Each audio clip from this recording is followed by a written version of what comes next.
Picture this. Over 5,000 of Rome's most elite soldiers, hardened by decades of conquest, forged in the crucible of imperial warfare.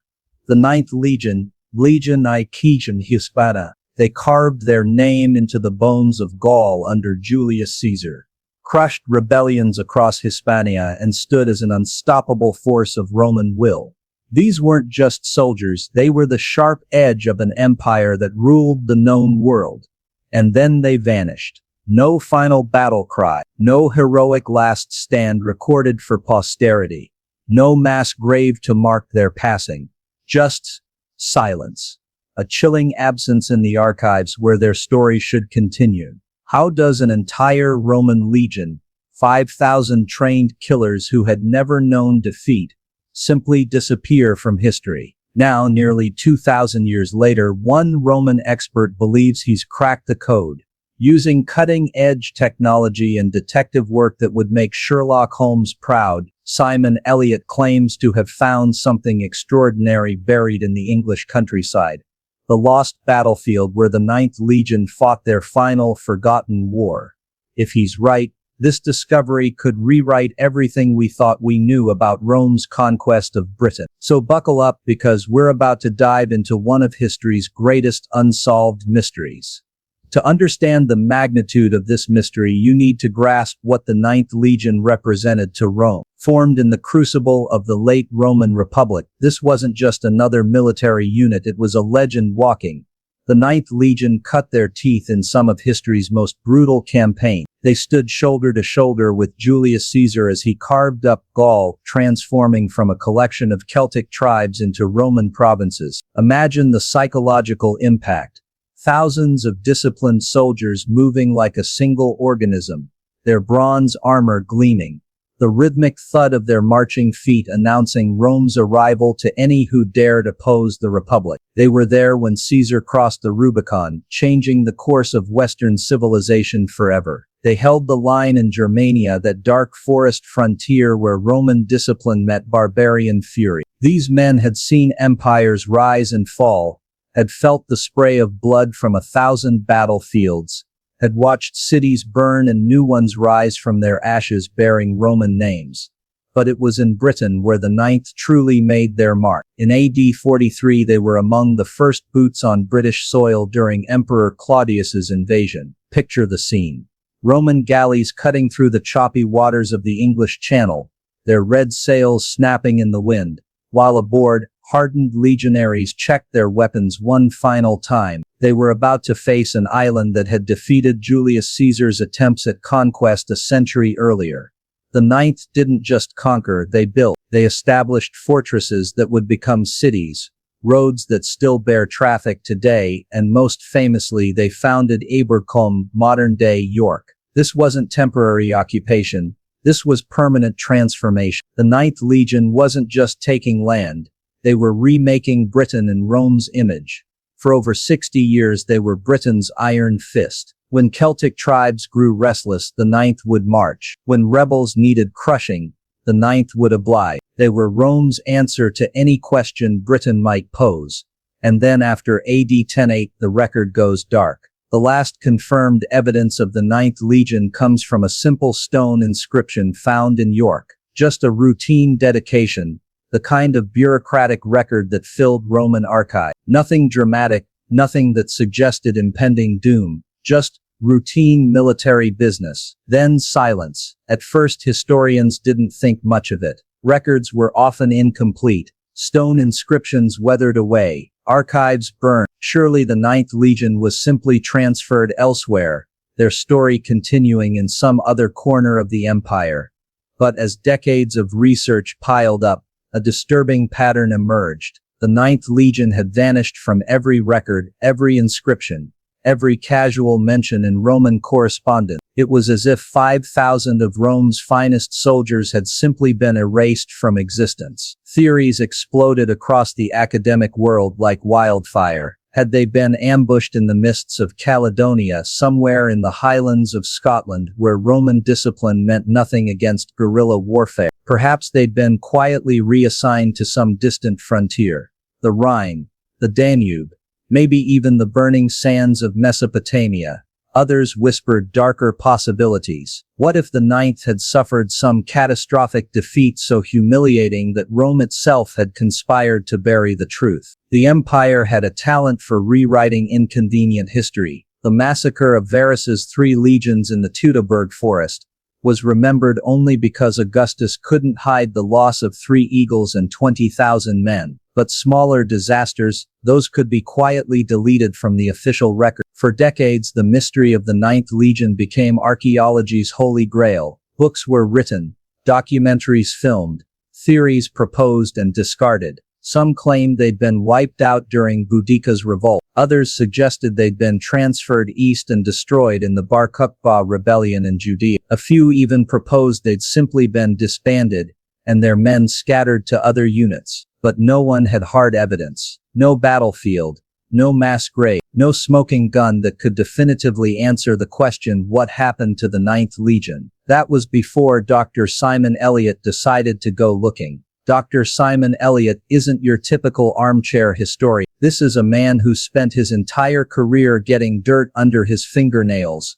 quite literally digging into the past. A military historian and archaeologist with decades of experience studying Roman warfare, Elliott has that rare combination of academic rigor and field experience that makes him uniquely qualified to tackle mysteries like this. But what sets Elliott apart isn't just his credentials, it's his approach. While other historians pored over ancient texts and existing archaeological sites, Elliott was thinking like a detective. If you want to find a lost Roman battle, he reasoned, you need to think like a Roman general. Romans didn't fight randomly. They didn't just stumble into conflicts. Every battle, every campaign, every military engagement followed patterns that had been refined over centuries of conquest. Roman tactics were as predictable as they were effective. So if the Ninth Legion had fought a major battle in Britain, that battle would have left traces.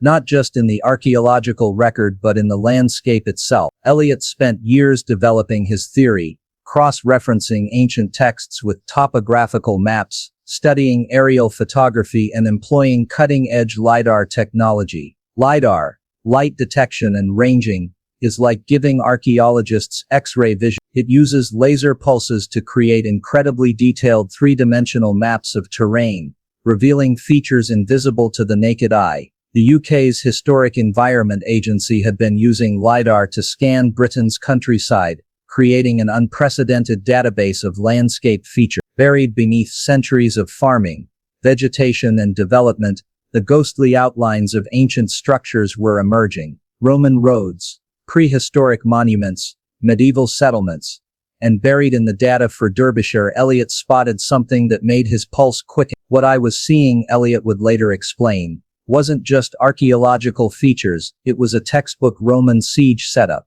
the kind of thing you'd see in a military academy, except this was real, and it was nearly. The discovery was near Creswell, a quiet village in Derbyshire that most people drive through without a second thought, but beneath those peaceful fields, LiDAR had revealed the ghostly outline of ancient military engineering. What Elliott discovered near Creswell would have been immediately recognizable to any Roman military engineer. 2 camps, perfectly rectangular, laid out with mathematical precision just north and south of an Iron Age hill fort called Markland Grip. If you know Roman tactics, you know this isn't random. This is calculated psychological warfare, elevated to an art form. The camps were what archaeologists call playing card-shaped, perfectly rectangular fortifications with rounded corners, leveled flat despite the natural contours of the landscape. This wasn't temporary shelter, this was engineering designed to intimidate. The Romans weren't just setting up camp, they were making a statement. But the camps were just the beginning. LiDAR revealed elevated ground positions around the hill fort, showing clear signs of disturbance, evidence of what appeared to be artillery platforms. The Romans, it seemed, had positioned their siege engines with surgical precision, turning the landscape itself into a weapon. Picture the scene.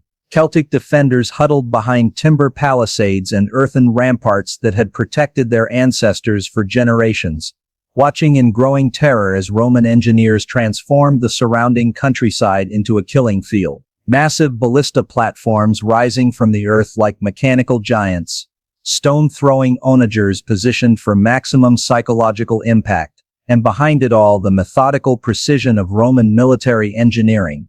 As Eliot puts it, the Romans may as well have had lasers. But the real breakthrough came when Eliot began talking to local farmers. These were men who had worked the same fields for generations, turning over the same soil year after year, and they had stories to tell. One farmer reported finding a strange bronze weight while plowing his field. When Eliot examined it, he immediately recognized what it was. A weight from a Roman groma, the surveying instrument used by Roman engineers to lay out roads, camps, and siege works with mathematical precision. This wasn't just any Roman artifact. It was a piece of military engineering equipment. Another farmer had unearthed what looked like twisted metal. When cleaned and examined, it proved to be a segment of lorica segmentata, the distinctive segmented armor worn exclusively by Roman legionaries. This wasn't auxiliary equipment or local British metalwork. This was the armor of Rome's finest soldiers. These weren't random finds scattered across the countryside, they were clustered around the siege complex that Eliot had identified, painting a picture of a major military engagement that had somehow been lost to history. The evidence was mounting, but it raised as many questions as it answered. If this was indeed a Roman siege, and if the Ninth Legion had been involved, what exactly had happened here? The archaeological evidence suggested a Roman victory, the systematic, methodical siege warfare that was Rome's specialty. So why was there no record of this battle? Why had one of Rome's most famous legions simply vanished from history? The evidence from Creswell opens up several fascinating possibilities, each more intriguing than the last. Some historians believe that what Eliot discovered represents the beginning of a chain of disasters that would ultimately destroy the Ninth Legion. According to this theory, the Creswell engagement was actually a Roman victory, a textbook siege that crushed local resistance and demonstrated Roman superiority. But victories can be costly, especially when they're won through siege warfare. Even successful sieges consumed enormous resources: men, equipment, supplies, and time. If the Ninth Legion besieged and captured the hill fort at Markland Grips, they might have suffered significant casualties in the process. This theory suggests that the Creswell battle was the first crack in the Ninth Legion's armor. Weakened by losses, depleted in numbers, they would have been vulnerable to subsequent disaster. When Boudicca's revolt erupted in AD 61, the Ninth Legion was caught off guard and suffered devastating losses. Later operations in Caledonia, the wild highlands of Scotland, further bled the Legion dry. According to this interpretation, the Ninth Legion died not in a single catastrophic battle, but through a series of cuts that slowly drained their strength until they simply ceased to exist as an effective fighting force. Others propose something darker, that the Ninth Legion suffered a catastrophic defeat at Creswell, and Rome conspired to bury the truth. Imagine if the siege went wrong. What if the Celtic defenders at Markland Grips proved more resourceful than expected? What if they had allies the Romans didn't know about? What if the methodical Roman siege turned into a trap? Celtic warriors were no strangers to guerrilla warfare. They knew their landscape. They had the advantage of desperation, and they had every reason to fight to the death against an invading army. If they had managed to surround the Roman siege camps, if they had cut off supply lines, if they had turned Roman engineering against the Romans themselves, the result could have been a massacre that Rome simply couldn't afford to acknowledge. The destruction of an entire legion would have sent shockwaves through the empire. It would have encouraged rebellion in every province, would have made Rome appear vulnerable to enemies on every frontier. So perhaps the Ninth Legion was quietly erased from the records. Their eagle buried in some unmarked grave. Their survivors, if any, transferred to other units and sworn to secrecy. Their very existence deleted from official histories to protect imperial pride. Ancient Rome had a talent for rewriting inconvenient truths. The massacre of Varus's legions in the Teutoburg forest was recorded only because Augustus couldn't hide the loss of 20,000 men and 3 legionary eagles. But smaller disasters could be quietly deleted, their evidence scattered to the winds. Here's a wild theory, but one worth considering. What if the Ninth Legion wasn't destroyed at all? What if they were absorbed into some kind of shadow campaign, a black ops force sent beyond the empire's edge, never to return officially? There are scattered records of Roman units operating in the Caucasus, fighting in Parthia, disappearing into the vast expanses of Central Asia. What if the Ninth Legion, battered by their experiences in Britain, was selected for some desperate mission in the East? Roman emperors often had need for deniable operations, campaigns that couldn't be officially acknowledged, wars that had to be fought in the shadow. A legion with no official existence would be perfect for such missions. This theory suggests that after Creswell, the Ninth Legion was quietly transferred eastward. Maybe they were captured and impressed into service by a foreign power. Maybe they defected disillusioned and broken by years of frontier warfare. Maybe they simply vanished into the vast trade routes of the Silk Road, becoming mercenaries in foreign wars that would never be recorded in Roman history. It sounds fantastic, but history is full of strange migrations, quiet betrayals, and units that simply vanished into the mists of time. The Roman Empire was vast, its frontiers porous, and its record-keeping far from perfect. The mystery of the Ninth Legion raises profound questions about how we understand ancient history and the nature of imperial power itself. Consider what this discovery tells us about historical memory. For nearly 2,000 years, a major military engagement involving one of Rome's most famous legions remained completely unknown to modern historians. If not for cutting-edge technology and one researcher's determination to think outside conventional wisdom, it might have remained buried forever. How many other significant events have been lost to time? How many battles, campaigns, and turning points in human history exist only as faint traces in the landscape, waiting for someone with the right tools and the right questions to uncover them? The Roman Empire prided itself on record keeping. They documented everything: troop movements, supply requirements, engineering projects, tax collections. Yet somehow an entire legion could vanish from their records without leaving a clear trail. What does this tell us about the reliability of ancient sources? Perhaps it reveals something uncomfortable about imperial power, that even the mightiest empires have secrets they prefer to keep buried. Rome's image depended on an aura of invincibility. They were the civilizers, the bringers of order to a chaotic world. Defeats, especially catastrophic defeats, didn't fit that narrative. The timing is significant too. Shortly after the Ninth Legion's disappearance, Hadrian's Wall was built across northern Britain. Was this connected? Was the wall not just a frontier marker, but a response to some devastating loss that couldn't be officially acknowledged? Hadrian's Wall has always been interpreted as a defensive measure, a line drawn to keep the wild Scots at bay. But what if it was also psychological? What if it was Rome's way of saying, "We're drawing a line here and we're not crossing it again"? The wall might represent more than strategic thinking. It might represent trauma, the trauma of losing an entire legion, of facing the reality that even Rome's finest soldiers could simply vanish into the mists of Britain's northern frontier. There's also the question of what happened to the people who lived through these events. Did the Celtic tribes around Creswell pass down oral histories of their encounter with the Ninth Legion? Do local legends preserve memories of ancient battles that official histories forgot? Folk memory often outlives written records. Stories change in the telling. Facts become myths. Historical figures become legendary heroes or monsters. But somewhere in those tales, fragments of truth often survive. Are there local legends around Creswell that speak of ancient battles? Stories of gods of thunder and fire descending from the sky. Tales of armored giants who came from across the sea. These might be more than mere folklore. They might be the last living memories of one of history's greatest military mysteries. What fascinates me most about Dr. Eliot's discovery is how it changes our relationship with the past.